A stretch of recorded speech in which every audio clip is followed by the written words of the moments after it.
2, 1, action!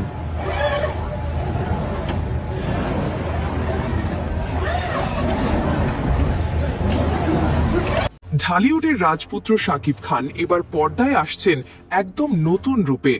দীর্ঘ 2 দশকের কেরিয়ারে অসংখ্য চরিত্রে অভিনয় করলেও এবার প্রথমবারের মতো তিনি পরিণত হচ্ছেন এক বাংলাদেশি সেনা কর্মকর্তায়।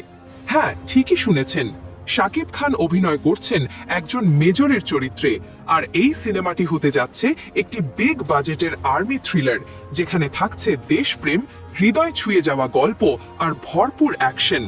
বর্তমানে চলছে সিনেমার প্রি প্রোডাকশনের কাজ। শোনা যাচ্ছে গল্পটি শুধু অ্যাকশন ভিত্তিক নয়, বরং এতে থাকবে একটি আবেগ ঘন দেশপ্রেমের বার্তা। শাকিব খানকে দেখা যাবে একজন দায়িত্বশীল ও সাহসী মেজারের চরিত্রে, যিনি দেশের জন্য জীবন বাজি রাখতে প্রস্তুত। সিনেমাটি মুক্তি পাবে বছরের শেষে এবং ঈদ ব্যতীত অন্য কোনো বড় উৎসবকে কেন্দ্র করেই এটি রিলিজের পরিকল্পনা করা হচ্ছে। তাহলে প্রশ্ন হলো, এই আর্মি থ্রিলারে শাকিব খান কতটা নতুন চমক দিতে পারবেন? মেগাস্টার কি পারবেন বাংলাদেশের বড় পর্দায় তৈরি করতে নতুন এক ইতিহাস? বাজেট, কে হচ্ছে নায়িকা, সবকিছু নিয়ে দেখুন বিস্তারিত। বর্তমানে যেন প্রতিনিয়ত নিজের রেকর্ড নিজেই ভেঙে চলছেন শাকিব খান।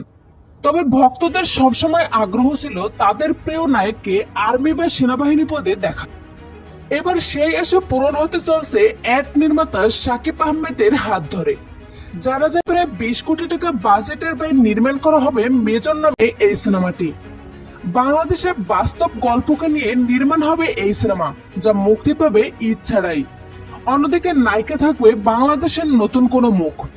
এই বিষয়ে পরিচালক বলেন, প্রথমবারের মতো কোনো সিনেমা নির্মাণ করতে যাচ্ছি, তাও শাকিব খানকে নিয়ে। তাই সামনে আমার অনেক বড় চ্যালেঞ্জ।